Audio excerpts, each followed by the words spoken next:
I'm in a marriage of convenience, and now I think I've fallen in love with my wife. I don't know what to do. For years ago, my life fell apart. My wife, we'd been married for 8 years, died from rare complications after giving birth to our second son. I was away on a work trip when it happened. By the time I flew back, I was completely broken. I thought I'd never feel happiness again. I have 2 amazing boys. They're 6 and 4 now, but raising them hasn't been easy. I needed help, so I reached out to the sister of one of my buddies from the Marines. Let's call her Cass. She knew my late wife, though they weren't close friends. Cass agreed to help with the kids in exchange for a place to stay. She was only 20 at the time and drowning in debt thanks to an abusive ex-boyfriend she'd finally left a few months earlier. A couple weeks after she moved in, she asked me for a loan for a doctor's visit. Her hands were shaking. She didn't have insurance. I was happy to help. Cass was like an angel. She cooked, cleaned, and kept my little family afloat. We found out she had some kind of neurological condition, likely from years of abuse. At the time, things felt simple. I had good insurance, she needed care. I thought I'd never move on from my wife, and Cass was scared of intimacy. So we made an agreement. We get married, but keep things strictly platonic. She promised not to dump her debts on me, and we signed a prenup. Yeah, I know it's basically fraud in the eyes of the government, but we were both broken and just needed someone around, even if it wasn't romantic. The last 3 years have gone better than I ever imagined. Cass is incredible. The house is always clean. Dinner's ready every night when I get home from work. She works nights at a bakery and has nearly paid off all her debt. Her health has improved with proper care. With the kids, she's a saint. She tells them stories about their mom, shows them pictures, takes them out to have fun, and even taught them how to read. My 6-year-old just finished kindergarten prep, and my 4-year-old is already the smartest in his class for next year. Sometimes the little one calls her Mom, but she gently corrects him and says, "My name's Cass. Mommy is the angel in the photo above the fireplace." Cass works nights at the bakery and has almost paid off every bit of her debt. Her health is so much better now thanks to good medical care. When it comes to my boys, she's like a saint. She tells them stories about their mom, shows them old photos, takes them on little adventures, and even taught them how to read. My oldest, who's 6, just finished his prep class, and my 4-year-old will probably be the smartest kid in his group next year. Sometimes the little one slips and calls her Mom. Cass always gently corrects him and says, "My name's Cass.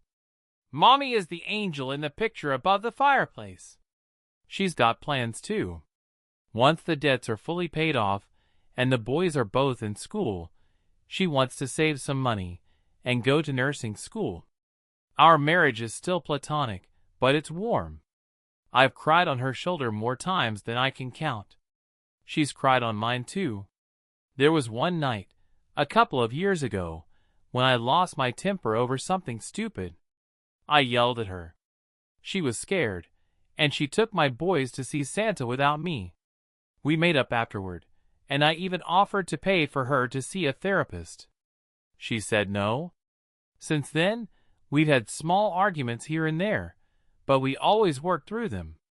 Cass has this way of knowing when I'm hurting, upset, or angry, and she can calm me down better than anyone else ever could. The problem is, I think I've fallen in love with her. With the kids, she's a saint. She tells them stories about their mom, shows them pictures, takes them out to have fun, and even taught them how to read. My 6-year-old just finished kindergarten prep, and my 4-year-old is already the smartest in his class for next year. Sometimes the little one calls her Mom, but she gently corrects him and says, "My name's Cass. Mommy is the angel in the photo above the fireplace." Cass works nights at the bakery and has almost paid off every bit of her debt. Her health is so much better now thanks to good medical care. When it comes to my boys, she's like a saint. She tells them stories about their mom, shows them old photos, takes them on little adventures, and even taught them how to read. My oldest, who's 6, just finished his prep class, and my 4-year-old will probably be the smartest kid in his group next year. Sometimes the little one slips and calls her Mom. Cass always gently corrects him and says, "My name's Cass. Mommy is the angel in the picture above the fireplace." She's got plans too. Once the debts are fully paid off and the boys are both in school, she wants to save some money and go to nursing school. Our marriage is still platonic, but it's warm. I've cried on her shoulder more times than I can count. She's cried on mine too. There was one night, a couple of years ago, when I lost my temper over something stupid. I yelled at her. She was scared, and she took my boys to see Santa without me. We made up afterward, and I even offered to pay for her to see a therapist. She said no. Since then, we've had small arguments here and there, but we always work through them. Cass has this way of knowing when I'm hurting, upset, or angry, and she can calm me down better than anyone else ever could. The problem is, I think I've fallen in love with her. I've started noticing all the little things about Cass. Her scent, her smile, her laughter, the way her eyes light up when she sees me, and how much my boys adore her.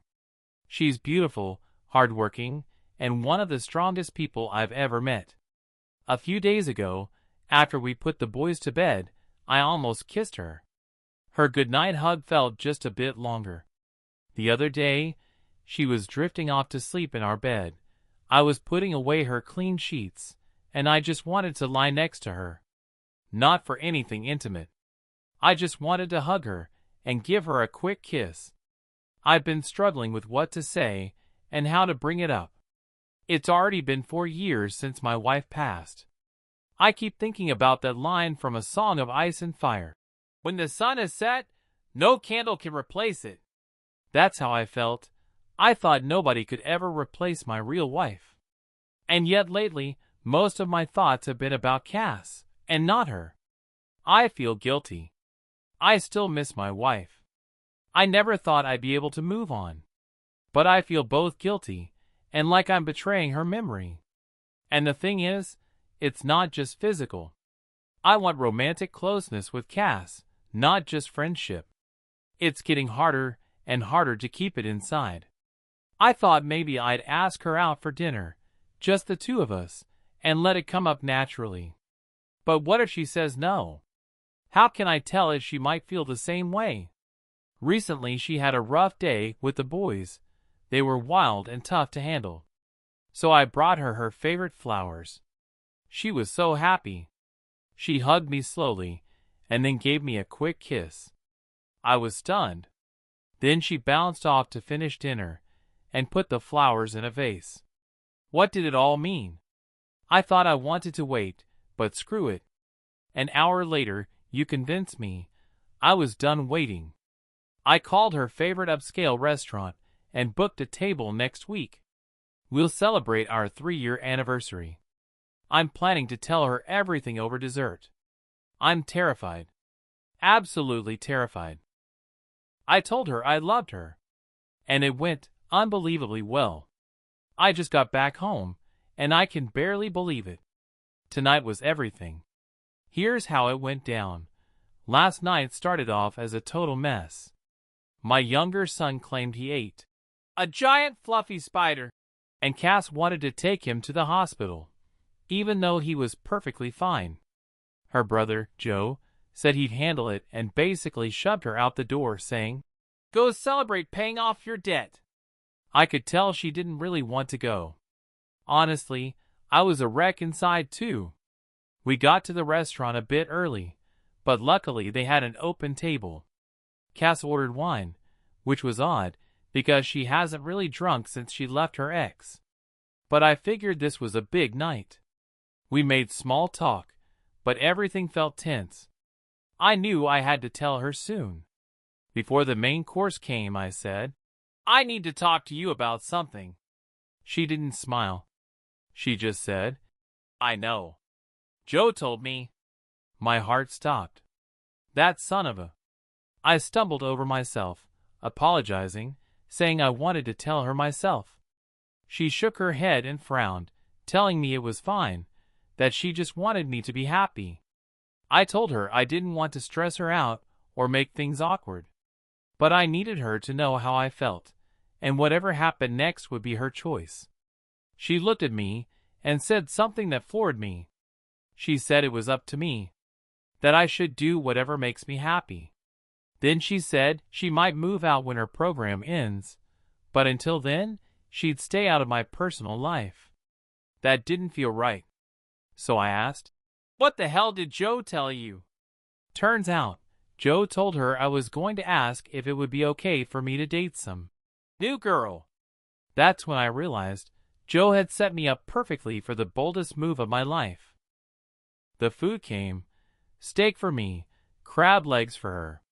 And right then, I decided to just go for it. I told her, yeah, I do have feelings for someone, but I don't want to ruin what we already have. She said nothing would be ruined, that she'd always care for the boys and the house. I leaned in and said, I'm not going to ask that girl out on a date. She raised an eyebrow. Why not? And that's when I dropped the best line of my life. Because I'm already on a date with her. She looked at me with the same expression she gives my sons when they say, I can drive to the mall by myself. Or, I already have a girlfriend named Tammy. Then she looked away, smiled, shook her head, and said, Seriously? I nodded. You mean the world to me, right after my boys. I love our family. And I'm in love with you. She took a sip of wine, rolled her eyes, and said, About time, Alex. I'll never forget what happened next. Maybe it was cheesy, but I leaned across the table and kissed her, spilling her wine in the process. Neither of us cared. We kissed for what felt like forever, until she laughed and told me to sit back down before her crab legs got cold. After dinner, we grabbed ice cream and kissed some more before heading home. When we got there, Joe was on the couch watching some trashy VH1 reality show, looking smug. Cass stormed in, yelling that he'd ruined everything, and now she'd have to move back to her mom's. He believed her for maybe 5 seconds. Then we all burst out laughing. At some point that night, my younger son came padding into the room. He'd had a nightmare. He was clutching his little golden retriever puppy and told us the puppy was scared too. Joe shook my hand, said the boys were already asleep, and left. I picked Cass up, kissed her, and carried her to our room. We spent the next 2 hours just kissing and holding each other like teenagers. She's not ready to go further yet. And that's fine. I'll wait as long as she needs. At some point that night, my younger son came padding into the room. He'd had a nightmare. He was clutching his little golden retriever puppy and told us the puppy was scared too. Of course, we let him climb into bed with us. I woke up early the next morning, made breakfast for everyone, and then kissed Cass goodbye before heading to work. I even asked my boss for the afternoon off, just so I could spend a few more hours with her while the boys were at school and daycare. I didn't answer everyone's messages right away. I was a little busy, but thank you all for the support. A month later, I posted my first update. Hey everyone! Hope your work is going okay. Things here are wild, but overall, they're amazing. It was a little awkward at first explaining everything to friends and family, but most of them already suspected. Even my boys acted like nothing had changed. Honestly, I think those little rascals knew the whole time.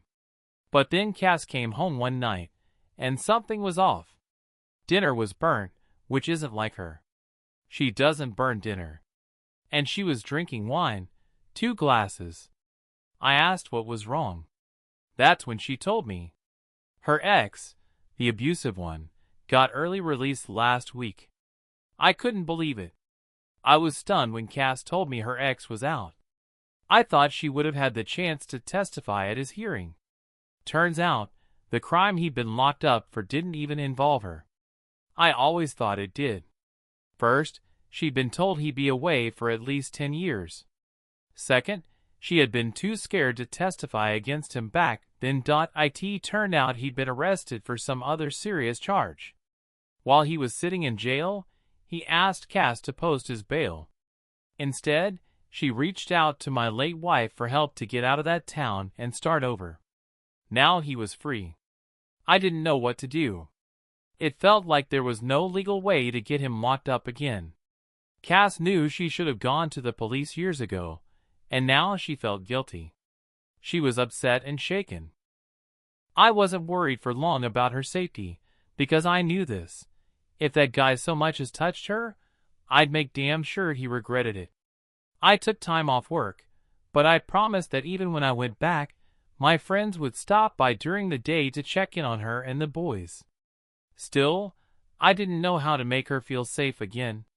I called my lawyer to ask about getting a restraining order. He said there'd be no problem. But Cass was rattled. Badly. I just wanted her to know she was safe. I doubted that jerk would show up again, but if he did, I knew exactly what I'd do. It's been almost a year now. First off, sorry for not updating sooner. Honestly, I've just been living my life. Last night, I couldn't sleep. I was scrolling through the internet and thought about all you awesome people. I checked in here and saw many of you really care about how Cass and I are doing. So, here's the update. We're doing really well. Last year was tough when Cass's ex got out of prison. She was terrified he'd try to contact her, and sure enough he did. I remember that night like it was 5 minutes ago. Someone knocked at the door. Our oldest son answered. It was him. He asked if Cass was home. She told the boys to go upstairs and looked at me. I got it. But there was no fear in her eyes. That asshole apologized, begged for forgiveness, and asked for a second chance. Cass was brave. I wanted to kill the guy, but she said no and told him to leave. He left but tried to reach her a few more times. We got a restraining order, and last I heard, he moved north to live with his dad. Around the same time, Joe had a serious accident and lived with us for a while. He's a great guy and one of my best friends, so we were happy to help. It was a stressful time for sure. About 7 months ago, Cass and I finally consummated our marriage. So, I googled it for you guys. Consummation means having sex for the first time as a married couple. The boys are doing great and happy. Our daughter was born almost 2 months ago. Sorry I didn't update sooner. The pregnancy was rough, and Cass is firm. No more kids after this. I think 3 kids are plenty. Our little Teresa was born 53 centimeters tall, weighing 4 kilos, and just as bald as me. She's way easier than the boys. Hardly cries, and is probably the most photogenic baby you'll ever see. Our youngest son is head over heels for her, and always tries to help out. It's not as cute as you might think though. Joe is doing well too. His back still aches, but he's dating a girl who, funny enough, went to my high school. She's 2 years younger than him, but they're happy, and we're happy for him. Besides becoming a dad again, not much else to report. I'm home with the baby today, while Cass is out doing whatever she's busy with. So, I'll be around for a bit if you want to chat.